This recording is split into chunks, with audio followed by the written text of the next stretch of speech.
မင်္ဂလာပါရှင်ဒီနေ့မှာဝတ်တော်လေးဆက်ပြည့်တဲ့ချစ်တဲ့လမ်းကောင်းလေးကတော့မြစ်တာရဲ့အစိမ်းဆိုတဲ့ချစ်တဲ့လမ်းကောင်းလေးကိုတင်ဆက်ပေးမှာဖြစ်လို့ဘလို့ချစ်တဲ့လမ်းလေးဖြစ်မလဲဆိုတာကိုတော့ဝတ်တော်နဲ့အတူစမှစောနေရတဲ့ပါစီမြောင်ခန်းစားပေးကြပါအောင်နော်ချန်နယ်လေးမတင်ဆက်ခင်မှာတော့ channel လေးကို like ရ subscribe လုပ်ခဲ့ပေးကြပါအောင်နော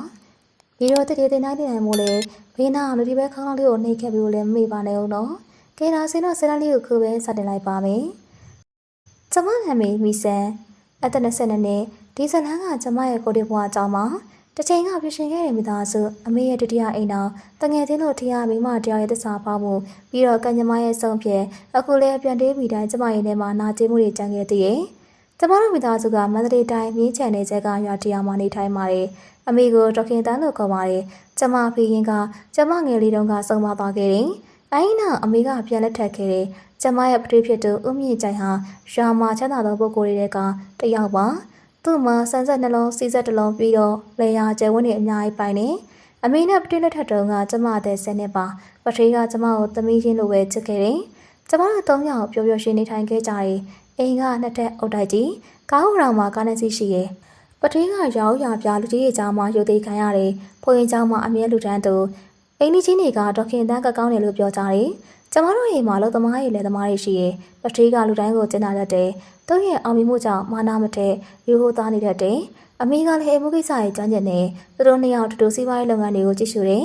ကျမရဲ့ငယ်ရေးဆိုတာမန္တလေးမြို့ကနေကျမတို့ရွာကိုပြောင်းလာတဲ့ဆန္ဒမြင့်မှာသူမကကျမရဲ့အသက်တူမန္တလေးတက္ကသိုလ်မှာတူတူပညာသင်ခဲ့ကြတယ်ဆန္ဒကရမ်းလာတယ်အသားဖြူတယ်မျက်လုံးကြည့်တယ်စကားပြောတဲ့အခါအကြကျင်စရာကောင်းတယ်ရင်ကြီးပြပြောင်းတယ်သူမကကြောင်းမှလို့ကြိုင်များတယ်ကျမတို့တန်းထဲမှာစရင်ယောက်ျားလေးရဲ့သူမကိုသဘောကျကြတာဒါပေမဲ့ဆန္ဒရဲ့နောက်ွယ်မှာကျမတို့တည့်ရဲ့အတိုင်းမဟုတ်ဘူးသူမရဲ့ဘာတွေကဆင်းရဲတယ်သူမတို့မိသားစုရောပြောင်းလာတော့ကအိမ်ကားနေကြတယ်ဆန္ဒကចောင်းစိတ်တဲ့အချိန်ပိုင်းចောင်းစာပြရဲ့လှုပ်လှုပ်ရတယ်ဒါပေမဲ့သူမကချမ်းသာရဲ့ဘောအမြဲလိုလာတယ်တခါတော့မိဆန်မင်းကကောင်းတာပဲပထမချမ်းသာရဲ့ဘာမှလုပ်ဆရာမလို့ပြောဦးတယ်ကျမကပထမကောင်းလို့ပါကျမလည်းအနာဂတ်မှာကိုယ်ပိုင်ရည်တည်ခြင်းနဲ့လို့ပြောဖြစ်ရင်ဆန္ဒကပြုံးပြီးတော့ကောင်းနေတယ်ဒါပေမဲ့သူမရဲ့မျက်လုံးထဲမှာတခြားအရာတို့ရှိနေတာကျမသတိထားမိလိုက်တယ်တနေ့ကျမဆန္ဒကိုရာသီခေတ်တွင်အိမ်ကိုအလလာဖို့ဖိတ်ခေါ်လိုက်တယ်ကျမတို့နှစ်ယောက်တူတူလေးလာဖို့အချိန်ဖြုံးဖို့ရှိရတဲ့နေ့ပါ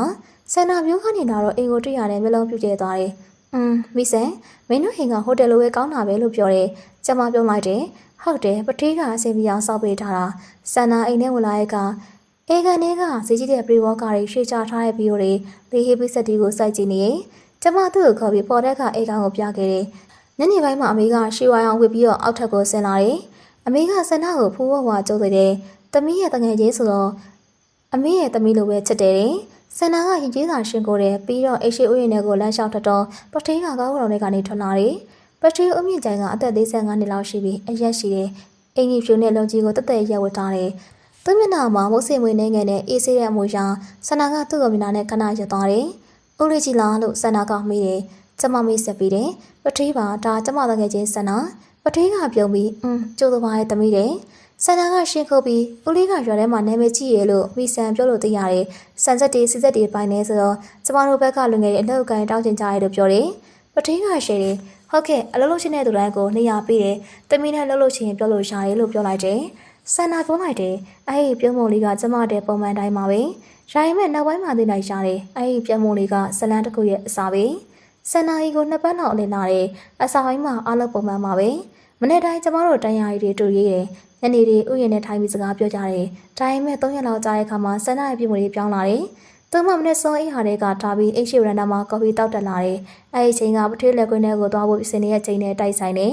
တနေ့မနေ့ကျမအိယာထားချိန်9နာရီလောက်မှာအောက်ထပ်ကိုဆင်းလိုက်တော့ဆန္ဒနဲ့ပထွေးရေခဲတတာနာမှာတူရက်ပြီးရှယ်မောနေကြတွေ့လိုက်တယ်ပထွေးကမိဆိုင်မနေ့စာစားဖို့လာခဲ့မင်းတငယ်ချင်းကမုတ်ဖို့တက်တယ်လို့ပြောတယ်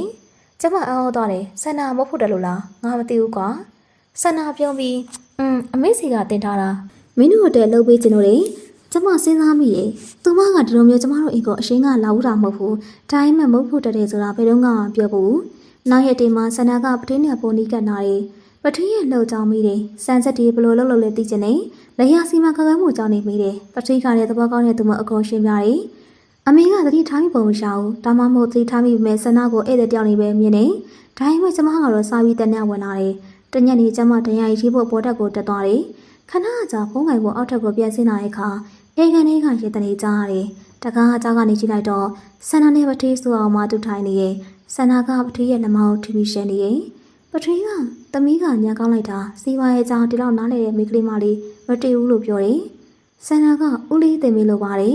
်ကျမရင်နဲ့တခုကိုခန်းစားလိုက်ရှာတယ်တောင်ဟုတ်နိုင်မှုဆန္ဒကကျမရဲ့အကောင်းဆုံးတငယ်ချင်းကျမဒီလိုမျိုးမလုပ်နိုင်ဘူးဒါပေမဲ့ကျမရဲ့တဲကတဖြည်းဖြည်းနဲ့တုန်ခါလာတယ်ကျမတိုက်ရိုက်ကုန်သားပဲပေါ်တက်ကိုပြတ်တက်သွားတယ်ညနေ၈နာရီကျော်မှအောက်ထပ်ပြန်ဆင်းလာတော့အမေကထမင်းစွဲမှာတယောက်တည်းထိုင်နေရဲ့အမေပထီရောလို့မေးလိုက်တယ်ဆန္ဒနဲ့ရုံးခန်းထဲမှာဆိုင်းစတန်တွေပြန်စီနေရဲ့လို့အမေကမျက်နှာမဲပြောတယ်ကျမအံ့ဩသွားတယ်ဆန္ဒကဆိုင်းစတန်တွေကိုညီနေရလားသူမကစင်းရင်ကင်တက်တယ်လေအမေကအော်ရာကိုကိုင်ရင်းနဲ့ပြောတယ်ကျမရဲ့တန်ရာတွေပုံများလာတယ်ဆန္ဒကဒီเจ้าနေကျမဘယ်တော့မှမပြောဘူးသူမကစင်းရင်ကင်တက်တယ်ဟုတ်လားနောက်တိမိနစ်ကျမဆန္ဒကိုခေါ်ပြီးလက်ပြန်မျိုးပေါ်ကိုသွားမလားအတူတူရုပ်ရှင်သွားကြည့်ကြမလားလို့မေးလိုက်တယ်ဆန္ဒကခဏညင်သွားပြီးမင်းသွားချိန်သွားလို့ရတာပေါ့ဒါပေမဲ့ငါဒီနေ့ပထွေးနဲ့စီသက်ကိုသွားကြည့်ဖို့ကတိပေးထားရတယ်ကျမမေးလိုက်တယ်ဘာလို့ပထွေးနဲ့နေသူကငါပထွေး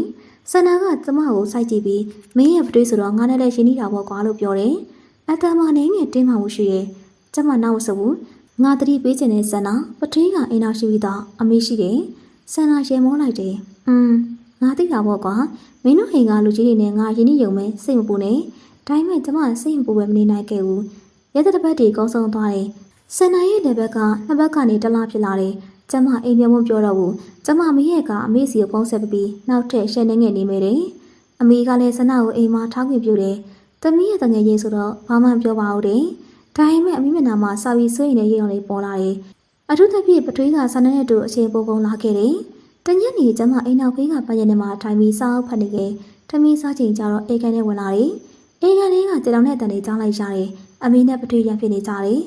မင်းငါ့ကိုတိတ်နေရလားအမေရဲ့အတန်တုံနေရဲ့ငါဘာလို့လိန်ရမှလဲခင်တန်မင်းရဲ့လုံမေးတန်ရဝင်နေရဲ့လို့ပထွေးကပြောလိုက်တယ်ဆန္ဒနဲ့မင်းညစ်တဲ့ထီအောင်ရုံခန်းထဲမှာတူတူနေရငါမြင်နေရတယ်အမေကငိုတန်းပါလာတယ်သူမကစင်းကန်ရဲ့အလုပ်ကိုကြီးနေရဘာမှမဟုတ်ဘူးလို့ပထွေးကလေးတန်းတိုးအောင်ပြောလိုက်တယ်ကျမတကားမှရှက်နေနားထောင်နေပြီးတယ်ကျမရဲ့ခန္ဓာကိုယ်ကခဲနေတယ်လို့ဖြစ်သွားတယ်အမေကသိသွားပြီအကုန်လုံးပြိုလိုက်တော့မလားလို့ကျမထင်လိုက်တယ်ဒါပေမဲ့အဲ့ဒီညကဘာမှဖြစ်ခဲ့ဘူးနောက်တစ်ရက်မနေ့မှာဆန္ဒကအေးသေးလေးနဲ့အောက်ထပ်ကိုဆင်းလာတယ်မိဆန်ငါဒီနေ့အိမ်ပြန်တော့မယ်လို့ပြောတယ်ကျမအံ့ဩသွားတယ်ဘာလို့ရုပ်တရက်လဲအမေဖျားနေတယ်သွားပြစရမယ်လို့ပြောပြီးကျမကိုဖမ်းလိုက်တယ်ကျေးဇူးပဲကောင်းကောင်းအိတ်ခံလို့ကျမတပြင်းချပြီးစိတ်ရေးသွားတယ်ဒါနဲ့အားလုံးပြီးသွားပြီလို့ထင်လိုက်တယ်ဒါပေမဲ့ကျမမှားခဲ့ပြန်ပြီဆန္ဒသွားပြီး3ရက်ကြာမှပထွေးကညနေသားစားချိန်မှာကျညာရက်တစ်ခုထုတ်ပြောတယ်ခင်တန်ငါတို့ပြောချင်တာရှိရဲ့ပထွေးကမိကိုကြည့်ပြီးမျက်နှာတင်းတင်းထားတယ်အမေကဇွန်းကိုလက်ထဲကဆလိုက်တယ်ဘာလဲငါတို့လမ်းခွဲဖို့လိုပြီလို့ပထွေးစကားလုံးကဓာတ်နဲ့ထုတ်လိုက်သလိုတိုးဝင်လာတယ်ကျမရုတ်တရက်ကုန်းထဲရှိဝကနေထိုင်လိုက်တယ်ဘာအမေကမျက်လုံးပြူးကျဲသွားတယ်မြင့်ကြိုင်မင်းဘာပြောနေရလဲငါဆန္ဒကိုချစ်မိသွားပြီလို့ပထွေးကအောက်ကိုကြည့်ပြီးပြောတယ်အဲဒီစကားကကျမရဲ့နားထဲမှာပဲ့တင်ထပ်နေခဲ့တယ်ဆန္ဒကျမရဲ့တငယ်ချင်းကျမရဲ့ပထွေးကိုမင်းရှူးနေရလားကျမអော်လိုက်တယ်သူမကကျမရဲ့တငယ်ချင်းမှာမင်းတို့ဘယ်တော့ကလဲပထွေးကသူမဒီမှာရှိရတဲ့တွင်ကျွန်တော်တို့နားလည်မှုတွေတခုရခဲ့ရတယ်အမေကငုံမိသွားတယ်သူမထိုင်ကုန်ပေါ်ကနေမတ်တိတ်ရက်ပြီးညစ်ကြိုင်မင်းဒီမိမငယ်လေးတွေငါတို့မိသားစုကိုစုပ်ပြမာလာလို့អော်လိုက်တယ်ပထွေးကငါဝမ်းနေပါလေခင်တန်တခုံးပဲပြောပြီးခန်းထဲကထွက်သွားတယ်အဲဒီညမှာအမေနဲ့ကျမတူတူငုံခဲ့ကြတယ်ကျမအသေးခွဲသွားတယ်ဆန္ဒရဲ့နောက်ကအကြောင်းရင်းကိုကျမမယုံနိုင်ခဲ့ဘူးကျမကိုသုံးချပြီးကျမတို့အိမ်တော်ကိုဖျက်ဆီးခဲ့တာနောက်ရက်တစ်ပတ်တည်းမှာတရားဝင်စစ်နေစတင်ခဲ့တယ်ပထွေးကအမေကိုခွာရှင်းဖို့တရားအောင်မှတင်ခဲ့တယ်အမေကပထွေးရဲ့ပိုင်ဆိုင်မှုတွေကတဝက်ကိုတရားဝင်တောင်းဆိုခဲ့တယ်ဒါပေမဲ့ပထွေးကရှိနေကောင်းကောင်းနဲ့ခုခံလို့အမေရတဲ့ပစီကအိတ်တလုံးဆိုင်တဲ့ဆိုင်လဲနေနေပဲရှိတယ်ပထွေးကဆန္ဒနဲ့တရားဝင်ပေါင်းသိမ်းခဲ့တယ်သူတို့မျိုးမှာအိမ်တင်ငါပြီးနေထိုင်နေကျမတို့ချင်းရထဲမှာတင်းတွေပြန်နေသွားတယ်လူတွေကအမေကိုတနာကြတယ်ဒေါခင်တန်းတို့တနာစရာကြီးဒီမိငယ်လေးကဆက်ချုပ်စရာပထွေးလည်းအကြောင်းရှိဘူးစသဖြင့်ပြောကြတယ်အမေကတရားကိုကြာနာခံယူခဲ့တယ်ကျမဆိုင်ကိုဖိပြီးတာငါ6ရောင်းနဲ့ဆိုင်လုပ်တယ်ကျမကကျောင်းဆက်တက်ကိုခက်ခဲပေမဲ့အချိန်မှန်းနဲ့လုပ်ပြီးငွေရှာခဲ့တယ်ဘဝကခက်ခဲလာတယ်တနေ့မှမျိုးဘကမိတ်ဆွေတယောက်စီကသတင်းရတယ်ဆန္ဒကပထွေးရဲ့ငွေတွေကိုလောင်းကစားရုံနေမှာအသုံးပြုနေရတယ်သူမအွန်လိုင်းလောင်းကစားဖဲရိုင်ဘောလုံးလောင်းကစားတွေလုပ်နေတယ်ပထွေးကသူမကိုဘာမှပြောနိုင်ဘူးချက်တဲ့တိကန်နေတယ်